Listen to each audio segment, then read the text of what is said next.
예레미야서 38장 14절로 28절 같이 교독하겠습니다.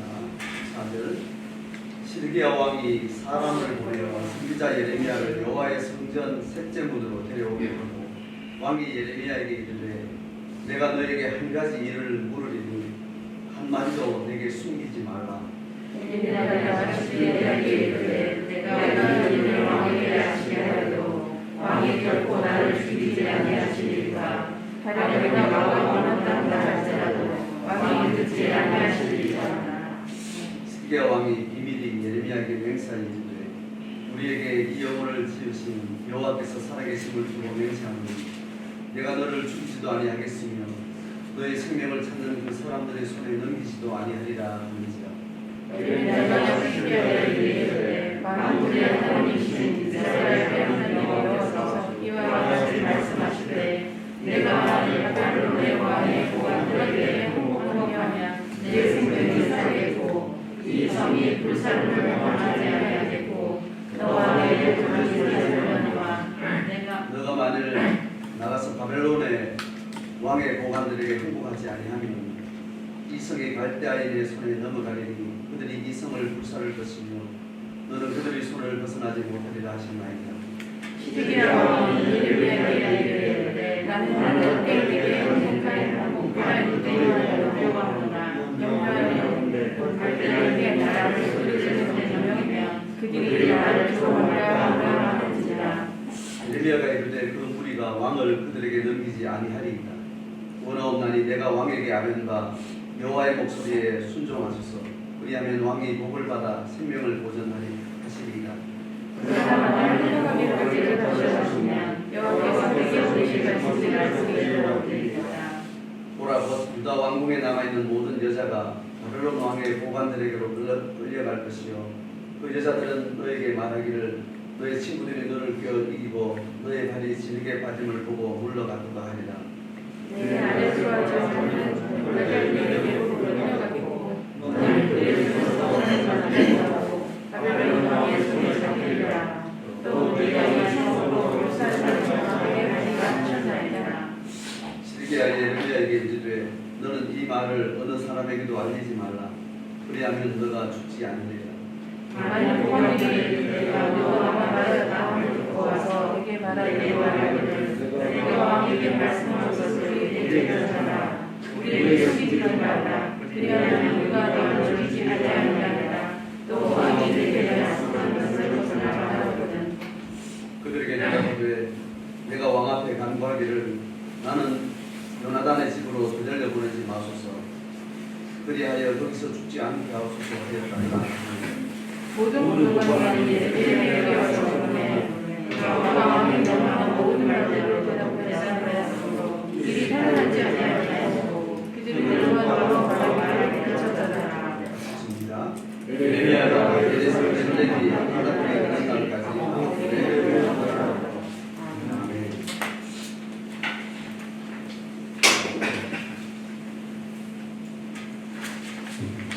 오늘 38장 14절부터 마지막 절까지 내용은 앞에 있었던 13절까지 내용에서 예레미야가 지금 보관들에게 지금 잡혀있는 상황입니다. 아무래 강군인데 그걸 기록해가지고 시드기야 왕이 예레미야를 개인적으로 은밀하게 만나는 기회가 두 번입니다. 오늘 두 번째. 그러니까 지난주까지 있었던 내용하고 또 이어서 다시 시드기야 왕이 예레미야를 지금 불러냅니다. 사람을 보내서 14절에 보면 시드기야 왕이 사람을 보내서 예레미야를 여호와의 성전 그 문어기에 데리고 와서 거기 가서 만나는 지금 이 상황은 성을 맹도로 서고 있던 바벨론 군대가 잠시 애국 원정군에 맞서기 위해서 잠시 포위를 풀고 나가 있는 상황입니다. 애국 군대가 바벨론의 어떤 특별한 상황을 바꾸지 아니하면 다시 성은 포위를 당하고 성은 무너지는 바로 위기 가운데 있는데 예레미야는 하나님의 뜻은 바벨론의 지배 속에 들어가는 것이다. 그래서 바벨론 군대의 한패라는 그 이야기고, 시내국의 어떤 정책에 뜻을 가지고 있는 고관들과 대다수의 신하들은 애국을 의지해서 바벨론을 격퇴할 수 있다. 이제 그렇게 끝까지 항전을 하겠다는 그런 의사를 분명히 가지고 있는 거죠. 자, 그런 상황 가운데 오늘 예레미야를 만나는 시드기야 왕의 대화를 통해서 시드기야의 지금 영적인 상태, 인격적인 상태가 어떤 상태에 놓여 있는지를 잘 드러내주고 있습니다. 그래서 그것을 통해서 그가 왜 하나님 앞에 신앙으로 왕의 직무에 합당한 신앙적 결정을 하고 이 국가 공동체 교회를 하나님한테 바른 방향으로 이끌어가지 못하는 그 이유들을 지금 오늘 드러나는 대화를 통해서 보여지는 그의 마음과 신앙적인 태도를 보면서 교훈을 받기를 원합니다. 그래서 이제 왕이 하는 말이 예레미야에게 이렇게 말합니다. 내가 너한테 한 가지 일을 묻겠는데 한마디도 숨기지 말라. 묻는 내용 그거죠. 그러니까 하나님의 예언을 계속 이야기해왔기 때문에 하나님의 뜻이 지금 바벨론이 지금 바로 코앞에 와 있고 포위하고 있는 상황에서 우리는 항전을 하겠지만 그럴 수 있는 힘도 없는 상태이니 아는 마당에 진짜로 하나님의 뜻이 바벨론을 통해서 우리가 성이 무너지고 우리가 어려운 일을 당할 것인가, 그것이 지금 궁금한 거예요.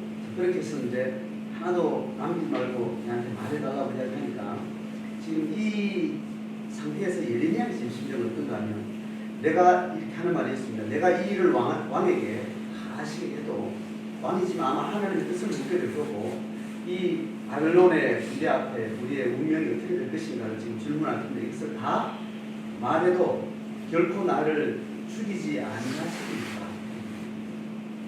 지금 보관들이 예레미야를 지금 체포해서 감금하는 그 상황 가운데 다만 그의 육체를 구금하는 것 외에 예레미야를 이제 죽여야 되겠다는 이제 그런 살기를 우리가 이제 감지를 한 상태예요.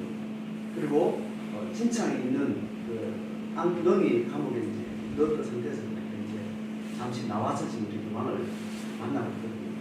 그러니까 지금 그로서는 그 죽음의 위기를 지금 느끼고 있는 거예요.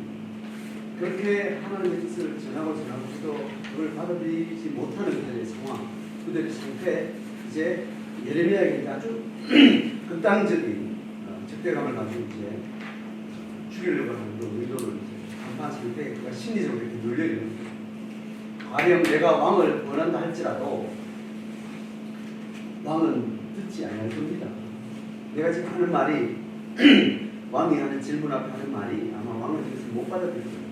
여러 번째 만나봤기 때문에 두 번째 지금 만나고 있기 때문에 시드기야 왕은 이야기를 듣고도 아마 순종 못할 것이고 또 이야기를 듣고 결국 보관들처럼 나를 죽이지는 않을까 그게 두렵다는 이야기를 하니까 16절에 시드기야 왕이 대답합니다.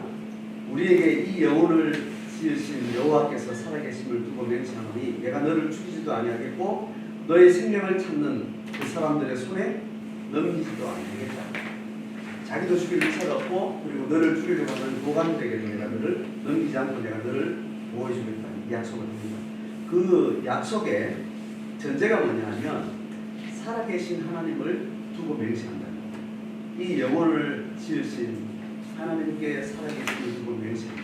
이 어떤 약속을 할 때 하나님의 이름으로 또 하나님에 대한 장신한 고백을 수식으로 넣어서 할 때는 굉장히 신앙적인 어떤 자기 고백을 담고 있는 거죠. 자, 그렇게 약속을 하고 시드기야 왕은 이제 그 이야기를 듣습니다. 자, 그 내용은 우리가 알다시피 이스라엘 하나님 여호와께서 이같이 말씀하셨다 하고 이제 하나님이 하신 말씀을 직접 앞으로 왕한테 전하는 내용이 이거죠. 17절 하반절에 너가 만일 바벨론의 왕의 보관들에게 항복하면 이 생명을 살겠고 이 성이 불사름을 당하지 않겠고 또 너와 너의 가족이 살 것이다. 그러나 18절에 네가 만일 바벨론 왕의 보관들에게 합하지 아니하면 이 성이 갈대아인의 손에 너를 가지고 그들이 이 성을 불사르고 너는 그들의 손을 벗어나지 못한다. 자, 그 전의 이야기거든요. 동일한 이야기. 자, 이야기를 하니까 아마 왕은 굉장히 실망스러웠겠죠. 실망스럽고 그 말을 일단 확인하고 난 다음에는 자기가 이것을 어떻게 순종할지 말지에 대한 어떤 그런 자기 마음이 이루어지는 설명을 해요. 그걸 받아들이겠다, 나는 거절하겠다, 뭐 이렇게 말을 하지 않고 19절에 보면 시드기야 왕이 예레미야에게 이르되 나는 갈대아인에게 항복한 유다인들을 두려워한다. 자, 왕이 뭘 두려워하는지 염려하건대 갈대아인들이 나를 그들의 손에 넘기면 그럼 지금 포로로 먼저 잡혀간 유다 백성들이 있어요. 그 백성들이 먼저 바벨론의 포로로 잡혀가서 공동체를 이루고 그 안에서 하나님이 계속 이 전쟁을 바벨론의 승리로 끝내는지 아니면 바벨론이 패배하고 애굽이 승리하면 포로로 잡혀갔던 자들도 다시 돌아오고 이스라엘은 주권을 다시 회복되고 예배도 회복되고 그렇게 할 것인가에 대한 여러 어떤 하나님의 이름으로 예언하는 예언의 어떤 싸움들이 포로로 잡혀간 공동체 안에서 있을 거예요. 그래서 그들이 가지고 있는 여러 가지 상황 가운데 이제 결국은 버티다가 왕이 바벨론에 행복해 들어오면 그들을 향해서 그가 계속 그동안 버티고 그렇게 하는 사이에 포로로 잡혀가고 그들이 많은 어려움을 당했단 말이에요. 그래서 늦게야 그들이 잡혀가지고 왕의 친구로 포로 잡혀가 있는 유다인 공동체 안에 그가 들어가게 되면 그들이 나를 원망하고 조롱하고 우습게 여기고 거기서 자기 수치를 당할 것에 대한 그것을 지금 하고 있는 거예요. 자, 그것을 지금 이야기하는 이 시드기야의 마음이 오늘 핵심 내용입니다. 오늘 올려가는. 자, 그래서 이 왕이 어떤 신앙적인 정치적인 결정을 하는 데 있어서 대단히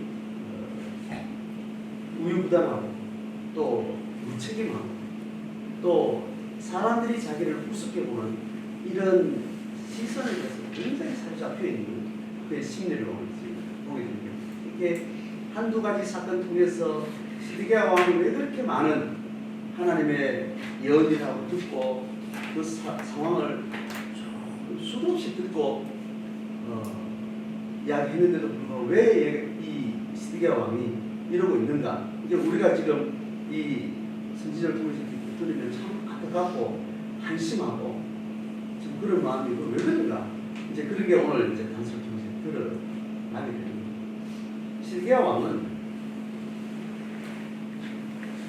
바벨론에 의해서 왕으로 세워진 거죠. 여호야김 왕이 있었죠. 여호야김이 12년 동안 통치하고 그 다음에 죽고 난 다음에 여호야긴 그의 아들이 왕이 되고 3개월 있다가 바벨론에 들어와가지고 포로를 잡아가면서 바벨론이 자기 입맛에 맞는 사람을 세운 게 시드기야 왕이에요. 근데 지금 여전히 지금 자기 앞에 있었던 3개월짜리 여호야긴 그리고 그 앞에 11년 12년을 통치했던 여호야긴 그들의 통치 분위기를 뭐냐면 끝까지 바벨론을 반대하고 애굽의 같은 동맹국으로서 계속 바벨론을 저항하는 것, 이 분위기였던 거죠.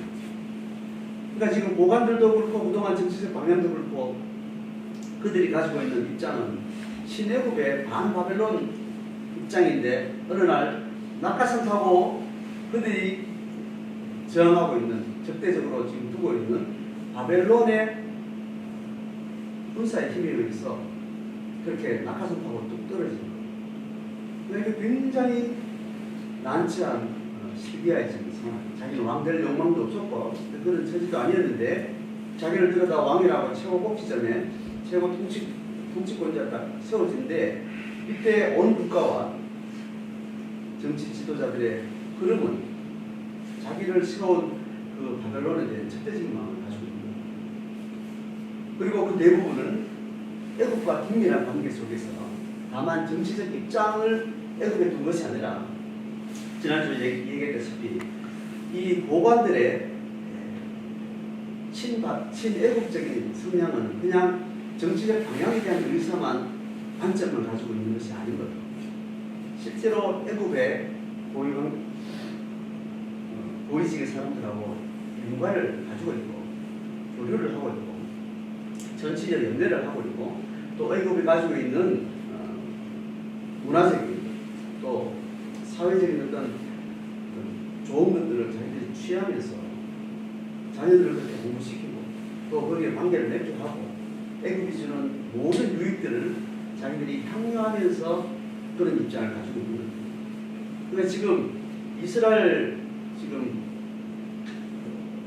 왕과 그 결정을 주도하고 있는 그들의 입장은 중립에 서서 애굽을 선택할 거냐 바벨론을 선택할 거냐 이런 상태가 아닌 거예요. 이미 수십 년 여러 세대 동안 애굽하고 긴밀한 관계를 가지면서 애굽은 적어도 아시리아 제국, 바벨론 앞에 있었던 아시리아 제국의 큰 힘 앞에 가운데 소국가 유다를 살려두고 그 국가가 이 사이에서 완충 역할을 해줘야 자기들이 방어가 되기 때문에 이 유다를 호습하고 있는 겁니다. 그래서 이들이 계속해서 신애굽의 성향의 문화와 정치적 어떤 유대를 강화하면서 애굽의 소국 비슷하게 그렇게 있어서 그 건너편에 있는 또 다른 제국의 힘의 방패막이로 있기를 원했기 때문에 계속 이들에게 뭔가를 제공을 하고 있는 겁니다. 그래서 계속 이 연대는 유대는 강화되어야 되고 그래서 이 애굽의 어떤 실정을 잘 또 유통할 수 있는 그런 신하들이 있어야 되기 때문에 그들은 계속해서 이 관계를 맺어가고 이것이 다만 정치적 역할 뿐만 아니라 그들의 모든 소유와 누리는 문화와 그들의 권력의 모든 소유가 그 안에 함께 어우러집니다.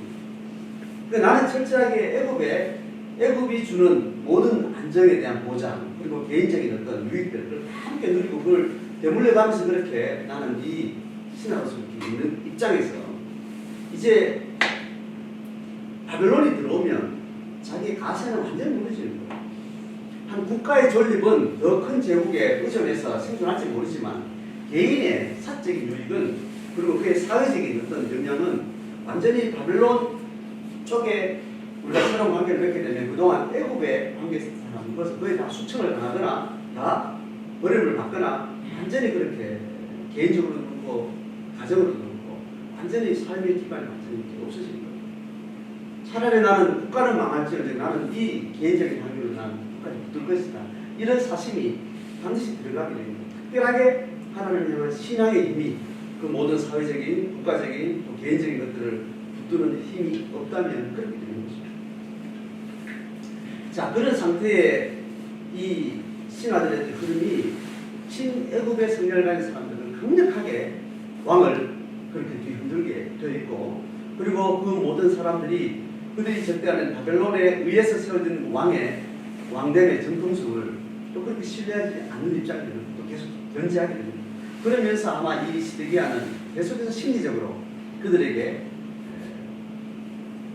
견제를 받으면서 또 그들이 조롱하는 소리도 들으면서 스스로 그 환청에 시달리면서 그렇게 왕으로서의 권위나 왕으로서의 어떤 자기 직무에 대해서 집중할 수 있는 그런 여지 없이 계속 이렇게 시간을 끌고 왔을 거라고 합니다.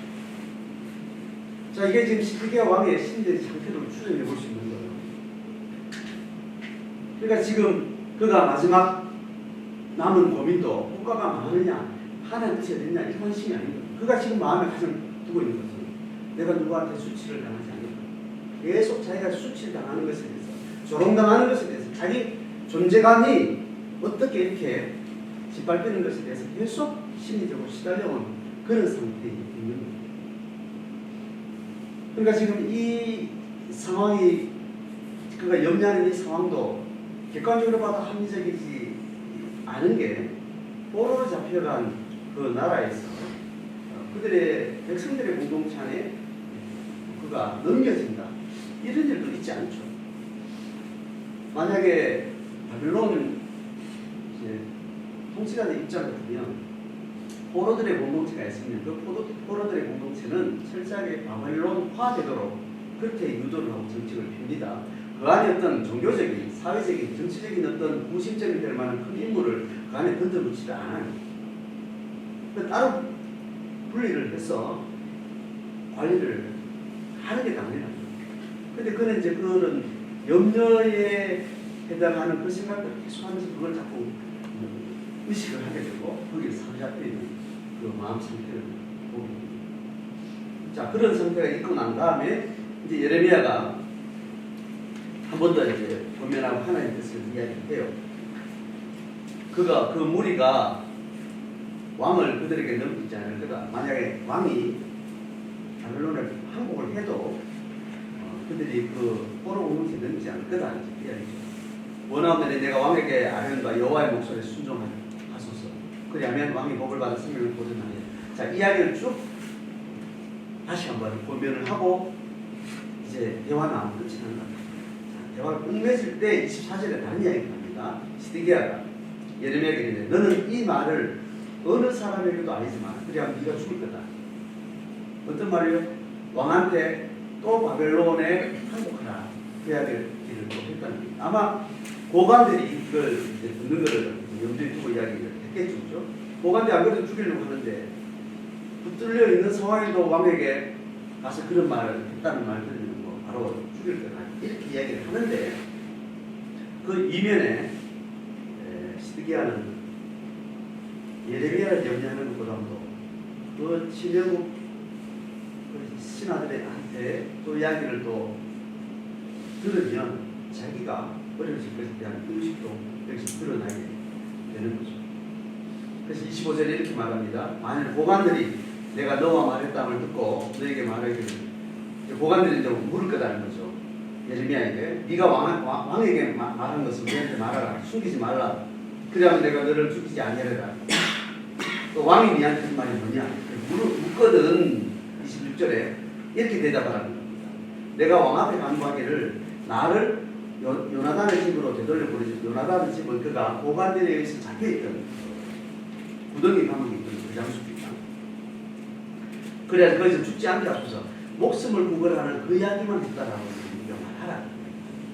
그러니까 이걸 입에 똑같이 어떻게 말할 때 어떻게 말하라고 입에 넣어주는 이 시드기야 입장은 적어도 네가 왕한테 신뢰국적인 바벨론적인 그런 하나님의 뜻을 전하는 것과 항복을 권하는 그런 말을 하지 마라. 자기가 어떤 방식으로든지 이 고관들의 어떤 입장에 거슬리지 않으려고 하는 그런 왕의 심리를 그런. 자, 그렇게 해서 27절에 실제로 고관들이 와서 이제 묻습니다.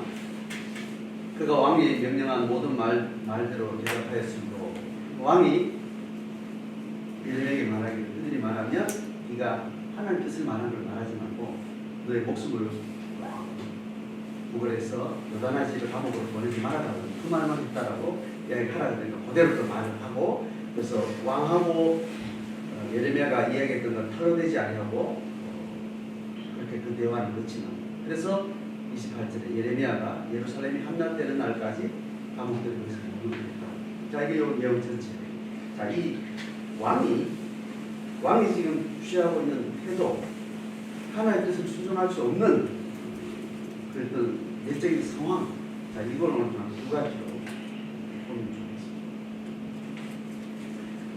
우리가 하나님 앞에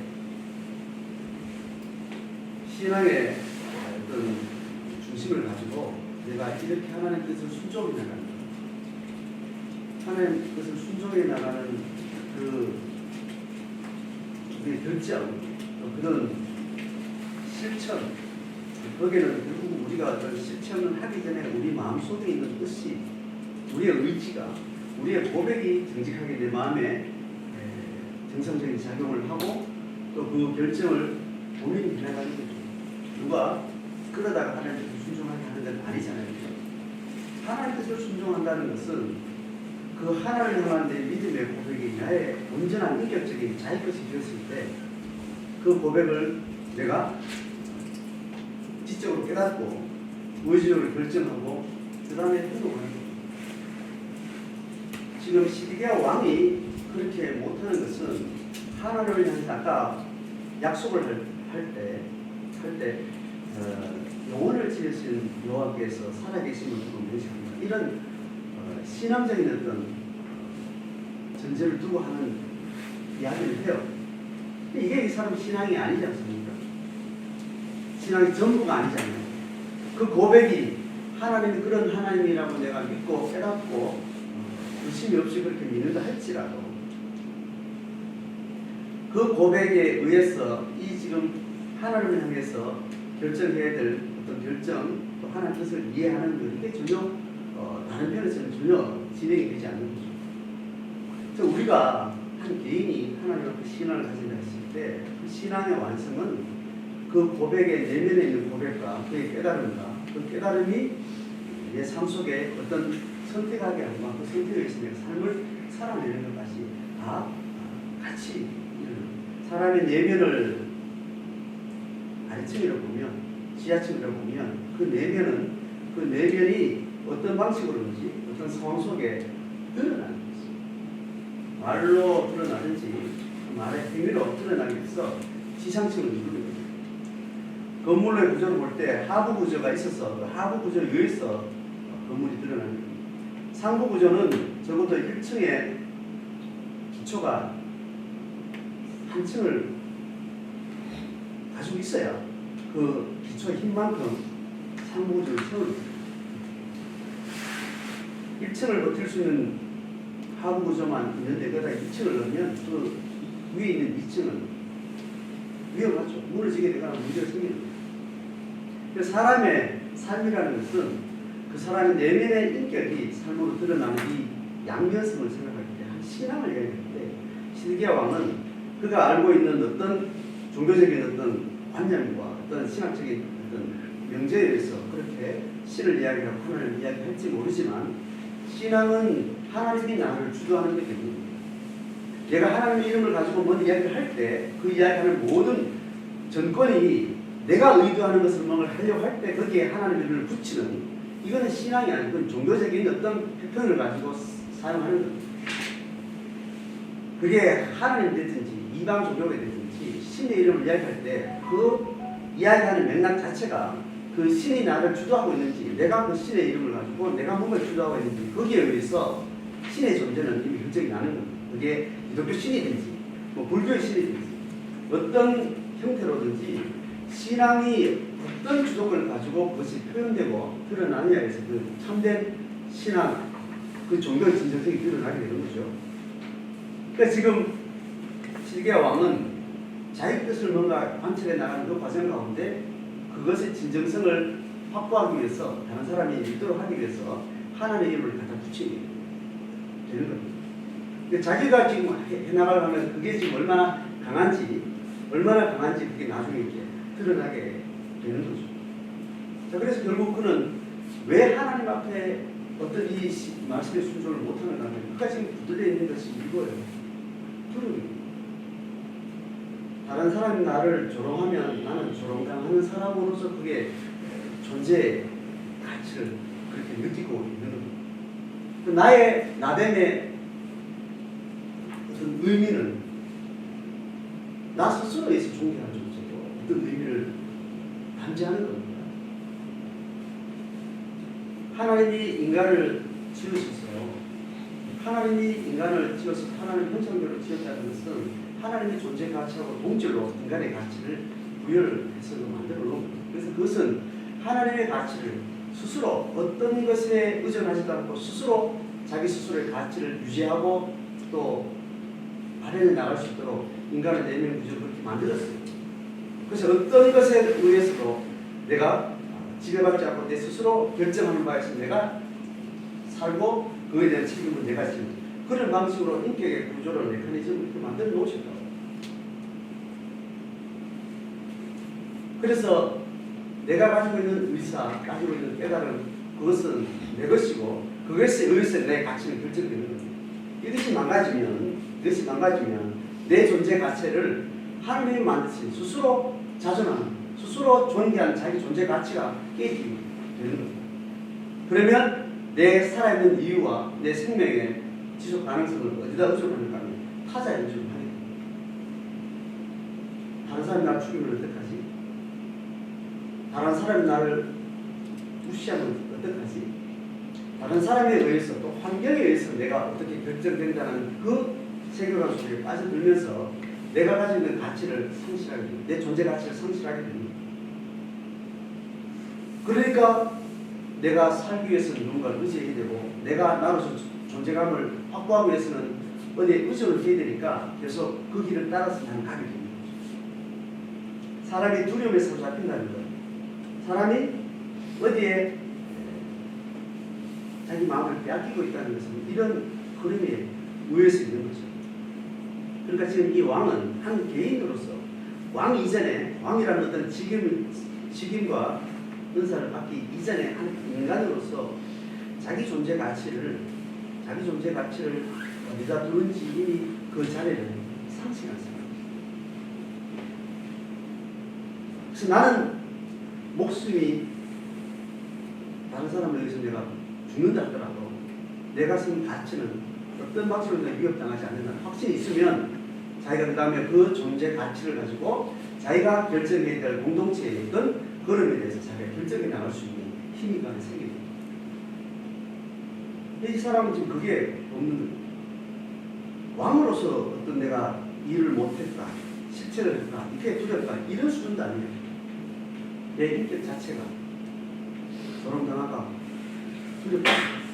그래서 지금 왕으로서 있는 자리 자체가 이미 하나님이 그에게 허락한 이스라엘 어떤 교회 영적 공동체의 결정권을 가진 그런 통치자로서의 그런 자기 정체성 자체가 뭔지도 모르고 그거에 대해서 정확하게 자기 것으로 가지지 않는 채 한 인간으로서의 자존감조차도 그렇게 무너진 상태에서 왕의 자리를 그냥 가지고 있습니다.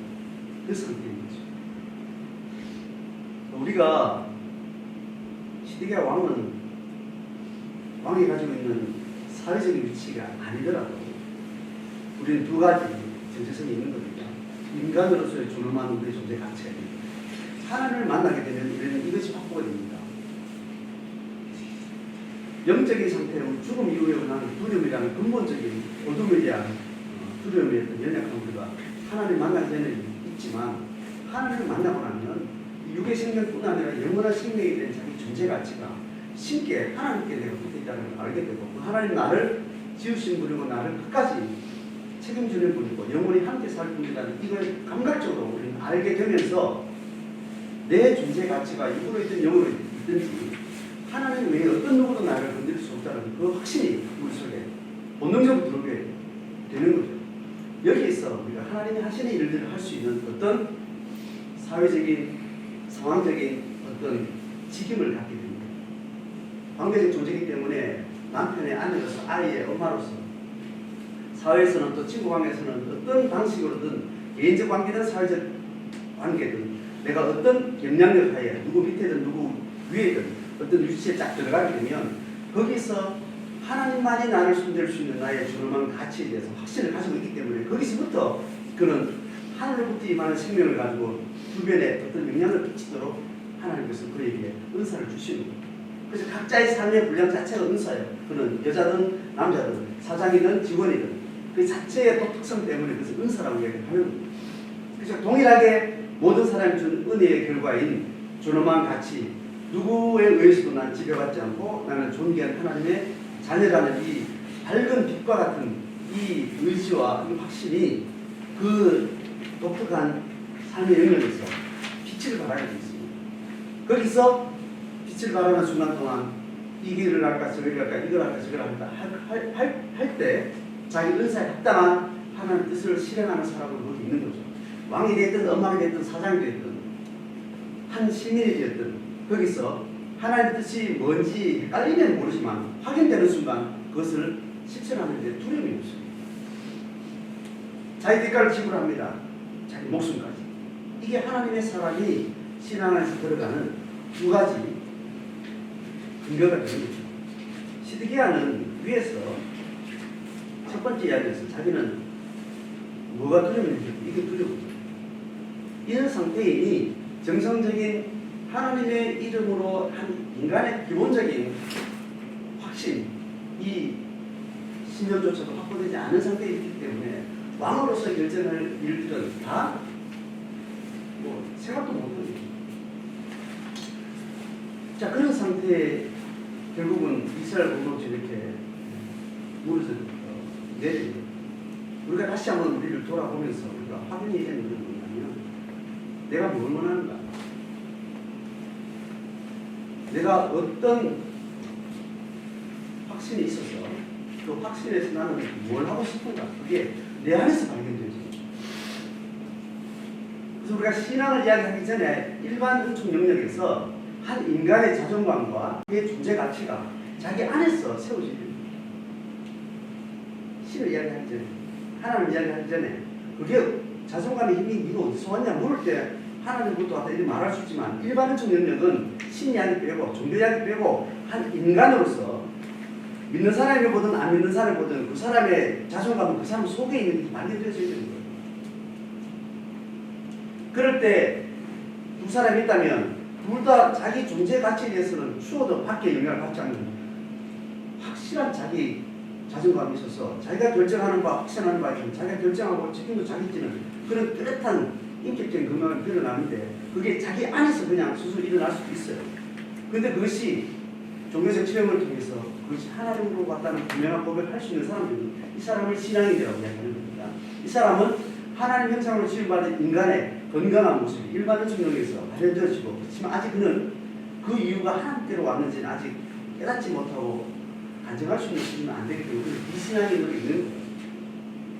구원의 영적 구원과 상관없이 그의 인격 자체는 동일하게 둘 다 하나님의 인간에게 구해야 하는 하나님의 형상이 건강하게 발현이 되는 거죠. 그래서 우리가 신앙으로 산다 할 때 어떤 종교적인 것을 많이 하고 종교적인 것에 의해서 어떤 선한 일을 하고 윤리적으로 좋은 일을 사람들이 괜찮게 보고 이것 이전에 우리가 하나님 앞에 서야 될 부분이 이 부분입니다. 그래서 우리가 이 부분이 신앙적인 어떤 분명한 정리가 안 되기 때문에 신앙을 내 것으로 붙들고 나서도 실행의 과정에서 대부분 다른 사람들을 의식하는 그걸 내가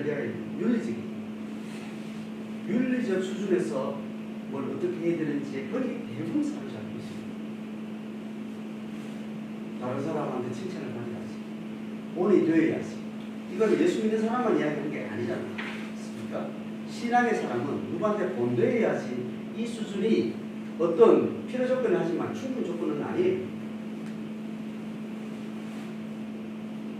더 많은 부분에 다른 사람한테 본이 되기는 다른 사람에게 기분 나쁘게 하고 다른 사람한테 핍박을 하고 욕을 얻어먹는 그런 상황들이 얼마든지 신앙 영역 안에 있습니다. 신앙의 기준을 다른 사람한테 본이 되어야지 이렇게 잡으면 반은 맞지만 반은 틀리게 됩니다. 다른 사람에게 본이 되는 것은 신앙의 가치도 있지만 불신의 가치도 있기 때문에 내가 하나님 앞에 살아가는 삶의 이유가 하나님 나를 이렇게 존재를 이렇게 만들었기 때문에 나는 이 존재만은 이런 나로서 살 거야. 그게 확인되지. 하나님이 나를 같이 지어진 그 새로운 빛된 가치를 자기가 스스로 확인해. 그걸 가지고 여러 가지로 구원의 확신이다. 하나님 나를 사랑하신다. 난 하나 다시 태어났다. 나의 참 아버지는 하나님이요. 뭐 이런 여러 가지 많은 표현 방식이 있지만 내 가치가 완전히 달라집니다. 하나님 만나기 전에는 내가 이해할 수 없었던 있는 줄도 몰랐던 그런 내 자신이 어느 날 갑자기 발견되어지고 그것에 의해서 나는 하나님을 고백하는 자가 되는 겁니다. 그 자기 가치가 내 안에 확실히 들어와야 되고 그렇다면 그 가치를 가지고 그 전에 나를 평가하고 나를 어떻게 판단하고 또 그렇게 걸어갔던 그런 개념들, 그런 생각들은 여전히 몸에 있죠. 그러나 신앙을 생각하면 나는 하나님 앞에서 나는 완전히 태어난 새로운 본어게난 그런 내 존재의 가치를 나는 명확하게 가지게 됩니다. 하나님은 너 이거 붙들고 사는 거야. 이거 붙들고 이렇게 붙들지 않은 사람들 속에서 그렇게 이거 붙들고 살지 않을 때 네가 다른 사람 눈치 보고 다른 사람에서 평가받는 두려움이 살지 앞에 있는 그런 삶의 가치를 내려놓고 그 삶으로 그렇지 않은 세상에 이걸 살아내. 그렇게 해서 우리를 살려준다 했잖아. 우리를 하늘에 데려가는 게 목적이거든요. 예수를 만날 순간 하나님 빨리 데려가야 하나님도 원하듯이 이루어지는 거예요. 하나님은 그것은 인문 과정이고 이제 그 삶으로 그렇지 않은 세상에서 그런 삶으로 네가 살아내는 그런 삶을 네가 좀 살아줬으면 좋겠다. 그러면 안 되는 일정 나한테 와라. 그래야 내가 또 다른 사람 낚을 거 아니냐. 이게 하나님의 전략이거든.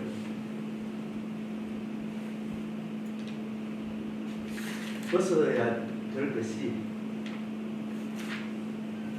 신앙이 나를 확인해주는 그 자기 정체성이 확실히 있다면 이것을 붙들고 사는 것을 우리는 전력을 해야 됩니다. 내일 아침에 또 누가 나를 뭐라 하면 어떡할까? 나를 비난하면 그 생각이 또 들어오게 돼 있어요. 두 가지 충동이 있다고 그랬죠. 이 하나님의 다시 받은 새로 받은 이의 존재 가치를 계속 이어나갈 수 있도록 우리는 예를 써야 됩니다.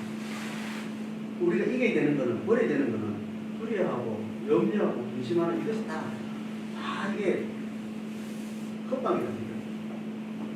다 가상이에요. 가상. 있지도 않은 일이에요. 이미 경험한 확보된 사람에게 이건 다 헛소리예요. 근데도 또 오늘 쏘가서 전혀 그렇지 않은데도 살리라고 쏘는다고 해요. 하는 거죠. 그래서 그 자기를 찾으시고 신앙을 고민할 때 그 사람의 의지와 그 사람이 확인한 것이 그 사람 내면에서 확인한 것이 뭔지 찍지 않고 이렇게 신앙생활을 하는 거다. 저렇게 신앙생활을 하는 거다. 이래라 저래라 하는 것이 이거는 종교인을 만드는 거예요. 예수를 한번 오래 믿어도 많은 사람이 어떤 감정이 있더라. 아무 상관없어. 오늘 내가 살아가는 삶이면 네가 뭘 스스로 네 스스로 확인하고 있는가.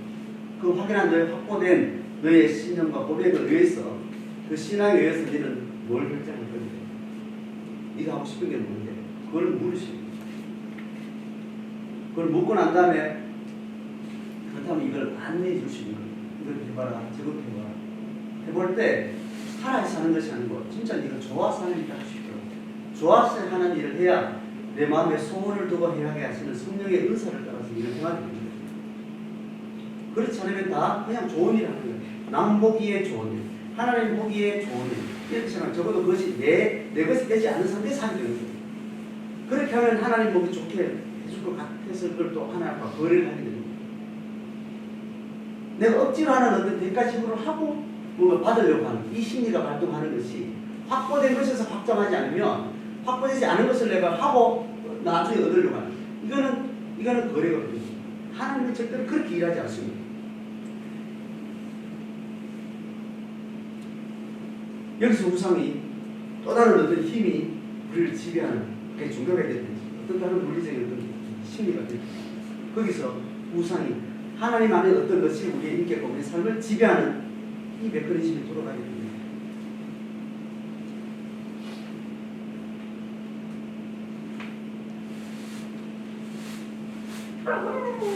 성기는 교회가 교회 신앙적인 가치를 이야기하거든요. 다만 교회가 아닌 이게 우선순위를 계속 강조를 하는 강조죠. 개인 제자도를 기반으로 이 공동체 단체를 기반으로 해서 교회 출발은 개인 제자도가 서 한 개인이 하나님 앞에 이 제자도가 서 하나님 받은 은혜를 위해서 나는 이걸 하고 싶다. 나는 이렇게 하기를 원한다. 하나님께서는 이렇기 때문에 나는 이렇게 정하게서 나는 이것을 하려고 한다. 그 사람의 개인적인 신앙에 기반한 자기의 의사가 분명하고 그 주를 따름이 그에게 독특한 은사의 삶의 색깔을 남기고 그것이 한두 사람 모여서 그게 집단을 이룰 때 그것이 세워지는 교회가 됩니다. 그 질문이 없는 상태에서 예수 믿는 사람들 여러 사람들에게 모여서 우리가 있어서 그게 교회가 되면 반드시 거기는 허상이 끼어있는 게 있습니다. 그래서 우리가 하나님 앞에 교회 공동체로서 어떤 일 하나님 일을 할 때 교회 일을 할 때 공공의 유익을 뭔가 할 때, 그 교회가 됐든지 세상이 됐든지 내가 어떤 타자 유익을 뭔가 할 때 제가 이빨 때문에 발음이 좀 세네.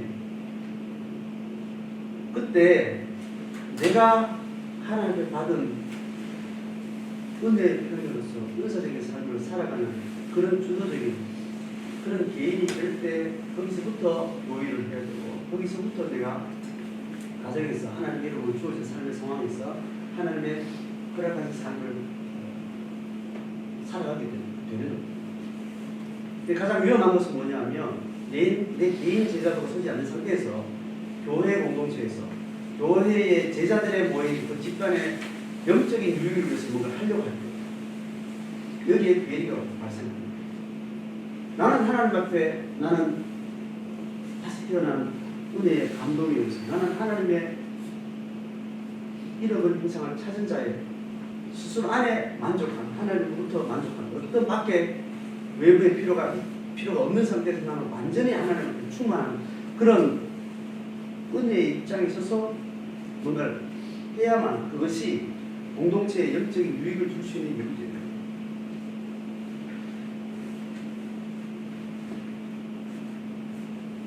그래서 직분이 위험합니다. 목사라는 직분이 위험합니다. 어떤 절차에서 목사의 어떤 검증된 어떤 은사가 확인돼서 목사가 됐지만 직임이라는 것은 사회적 시간적으로 계속 이어가는 거예요. 그런데 그 사람 내면은 계속 사단에 사로잡히고 자존감을 잃어버리고 어떤 것에 다른 것에 두려워하고 우상의 지배를 받고 다른 사람의 평가에 마음이 왔다 갔다 하고 그 내가 하는 어떤 삶의 어떤 확신이 내 안에 있지 않고 누군가에 의해서 누군가의 강요에 의해서 타자의 욕망에 의해서 뭔가를 하려고 하는 것들 그렇게 되어질 때 그가 섬기는 모든 영적인 유익이라는 것은 참된 생명의 어떤 그런 방법에 들어가지 못합니다.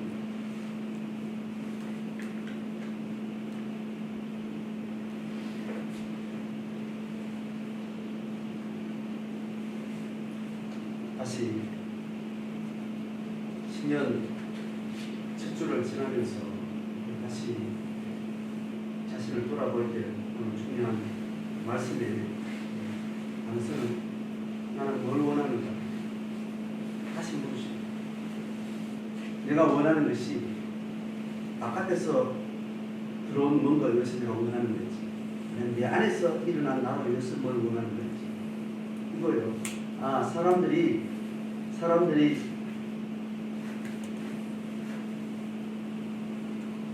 결혼을 해야 잘 사는 사람이고 취직을 해야 괜찮게 사는 사람이고 예수 믿는 사람들은 그래도 본이 되고 뭐 이런 개념이 있죠. 이런 거 신앙적인 이름이 됐든지 세속적인 이름이 됐든지 남들이 봐줄 때 이게 좋은 거야 할 때 거기에 맞춰서 나도 그렇게 해야지 라고 하는 심리가 있는 거예요. 하나님 이걸 찾기를 다른 사람이 요구하는 것이 끌려서 내가 뭔가를 요구하고 있는 거예요. 그게 진정한 자기 것이 될 수 있지만 우리가 신앙에서 물어야 되는 거예요. 그걸 원하는 내가 내 정체성하고 맞나요? 우리 정체성이 뭐냐면 하나님이 너를 사랑해. 네가 뭘 하든지 너는 완벽한 사람이야. 누구에 의해서 네가 평가받을 수 없이 너는 존귀한 사람이야. 그것이 스스로 서 있어야 돼. 내가 취직을 했든지 시험에 낙방을 했든지 내가 가난해져 버렸든지 사람들의 평가를 세상 사람들의 평가를 많은 평가 기준에 의해서 어떤 하점을 받고 있다 할지라도 내 존재 자체에 대해서 스스로 의심할 수 없이 하나님을 위해서 나는 스스로 존귀한 자기 자존감을 지켜낼 수 있는 이게 신앙의 핵심입니다. 그 밑에 돈은 돈도 버려야 되고 다른 사람을 유익되게 할 만한 뭐 좋은 가치들이 그 안에서 뭔가 필요한 것들이 일어나게 되는 것입니다.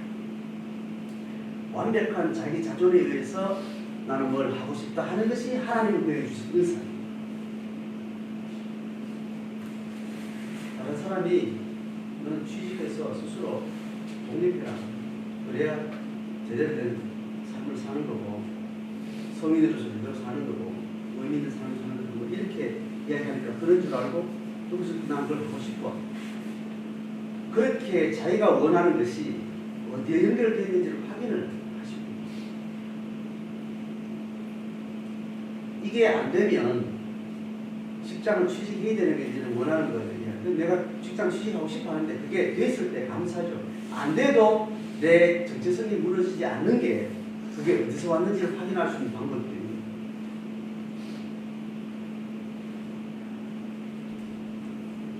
내 자녀가 대학도 잘 가고 취업도 잘하고 결혼도 잘하고 열심히 평생을 직장생활 했는데 직장생활하고 나서 집도 있고 그렇게 해야 사람들이 괜찮게 볼 것 같았어. 내가 원하는데 그 자체로 의미가 있죠. 근데 그거 하나라도 어느 아침에 비어지는 일입니다. 대학이 떨어지고 취업했는데 뭐 안 되고 사회도 뭐 안 되고 가정도 뭐 안 되고 그런 일이 있을 때 그것과 상관없이 내가 하나님 앞에 스스로 이런 삶에 대해서 부족함이 없습니다라고 이야기합니다. 그런 나의 삶의 의미에 있어서 누가 어떻게 본다 할지라도 난 하나님 앞에 자기 존재가 살아있는 그게 우리한테 확인될 때 그가 희망으로 살아가야 돼요. 우리 어떤 이렇게 왔을 때 이 질문을 하시죠. 이 질문. 무슨 계속 이렇게 살다 가는데도 나는 상관없다. 이제 그런 확신이 우리한테 필요합니다.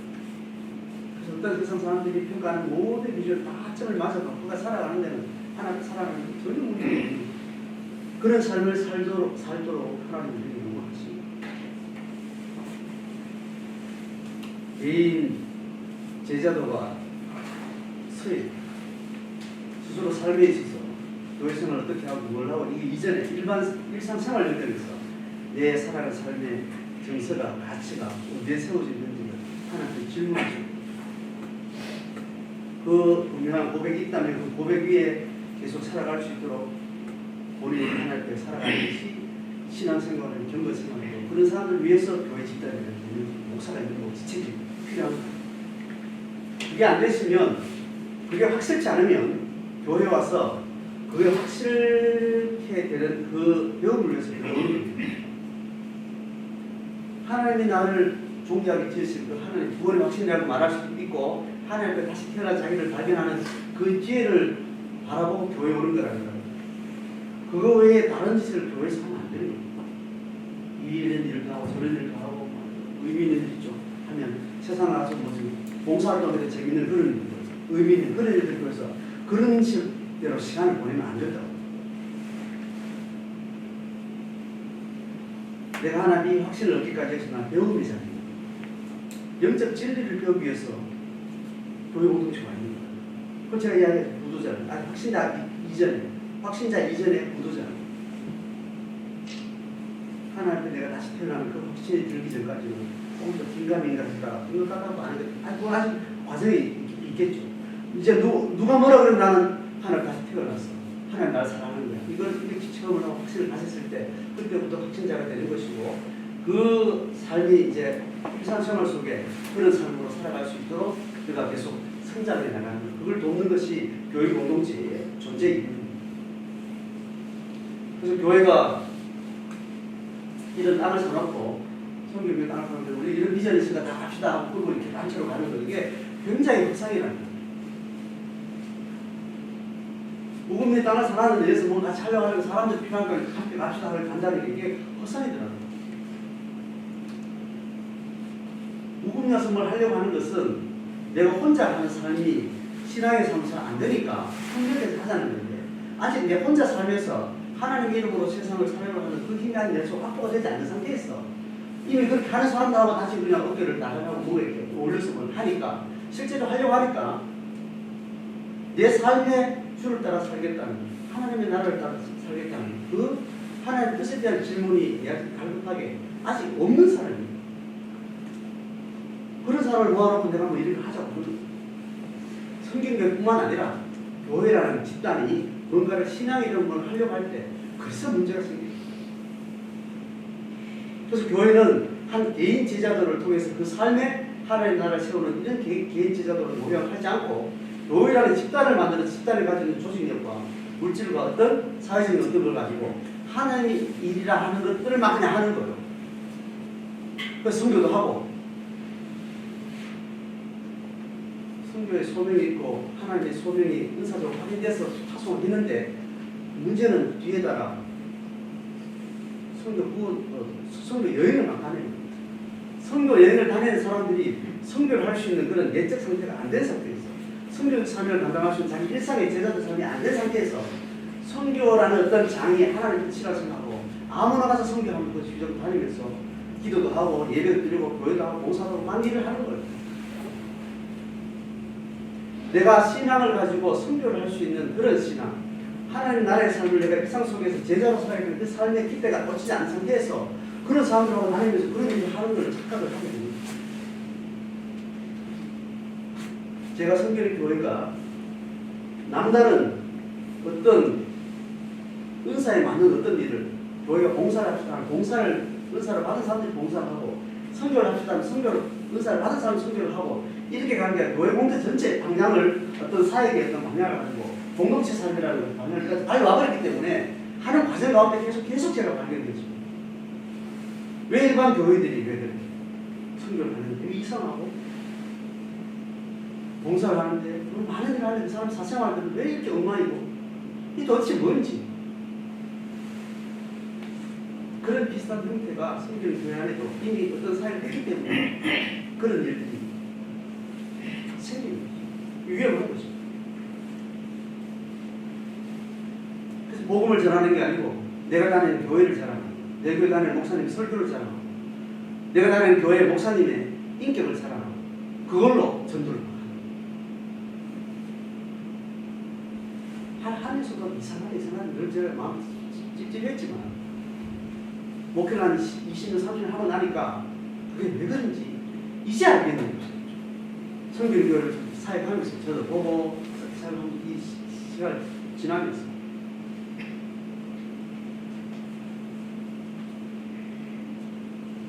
내가 어느 교회를 가든지 내가 속한 집단에 중요하지 않습니다. 내가 속한 공동체에 중요하지 않습니다. 지역교회가 중요하지 않고 그의 사역자나 지체들이 중요하지 않고 가장 뭐가 중요한 거 아니야? 내가 하나님 앞에 어떤 뜻을 가지고 있는가? 나는 하나님 앞에 나는 누구인가? 구원을 받은 사람인가? 은혜를 확실히 받은 사람인가? 은혜 받기 위해서 이 땅에는 소망이고 아마 하나님께 진리가 있는 것 같아서 내가 거기를 알아보고 있는 사람입니다. 말씀 받는데 아직 긴가민가 하는 상태인가? 확실히 나는 도장 찍은 사람입니다.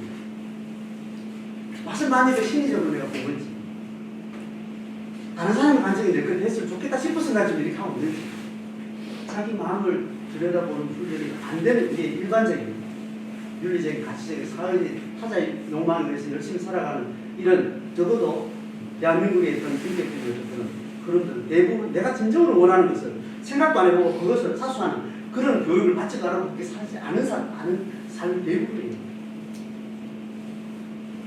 그래서 다른 것에 의해서 만들어진 인격, 조작된 삶의 이런 것들의 기반에 입을 수 있습니다. 그래서 우울증이 많고 실제로 자기 본성이 들어가면 내가 뭘 원하는지도 모르고 내가 누군지도 물어본 적도 없고 확신하는 것, 확신하지 않는 것 이것도 구분해 본 적이 없는 질문에 밑바닥까지 가본 적이 없는 상태에서 대부분 구름에 떠서 누군가에서 다 떨어져서 타자에 의해서 나는 이렇게 살아야지 하고 그냥 떠밀려서 살아온 대부분의 사람들이 우리 신앙의 근본 질문을 계속해서 지나치게 봅니다.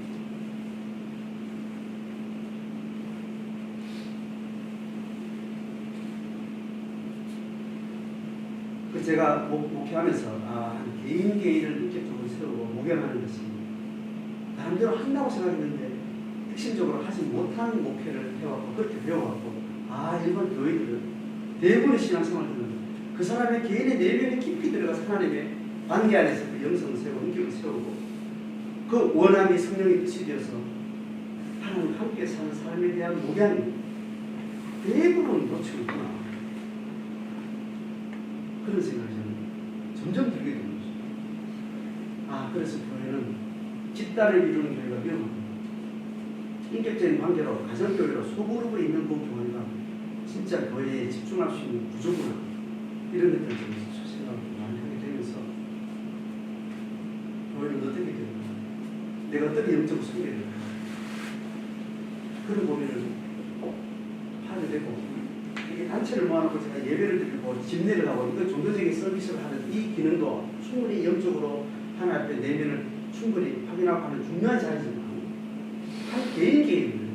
한 개인의 인격을 깊게 신뢰하는 관계 안에서 우리가 보게는 그런 것도 있지 않았습니까?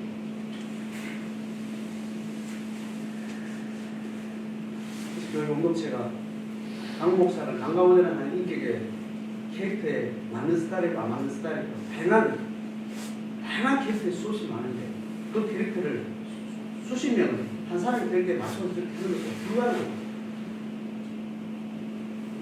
성도들끼리 서로 캐릭터를 맞고 기질이 맞는 성향이 있고 다 맞아야 되는 건 아니지만 그 안에서 신앙 고백이 분명하고 그 사람을 깊게 서로 들여다볼 수 있는 그런 관계들이 세워지는 것 그게 중요하구나 그런 생각을 합니다.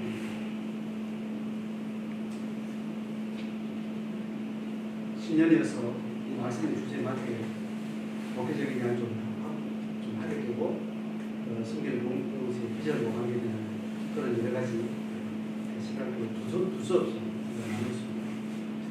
설교를 통해서 던지는 이야기지만 이 질문은 개인에게 물어줘야 되고 스스로 확인되고 또 스스로가 질문 속에 하나님께 선 그런 과정들이 긴밀하게 세워져서 내 고백이 어디에 기반하고 내 삶의 의지가 어디에 좀 왔는지 밝히 알고 신앙의 길을 선명하게 들어가는 그런 개인 생활 그것을 함께 동행하는 몸된 관계로서 우리 공동체 되기를 바라고 또 그런 교회들이 또 이 시대에 또 하나님의 뜻을 잘 분별해서 하나님을 순종하는 그런 교회와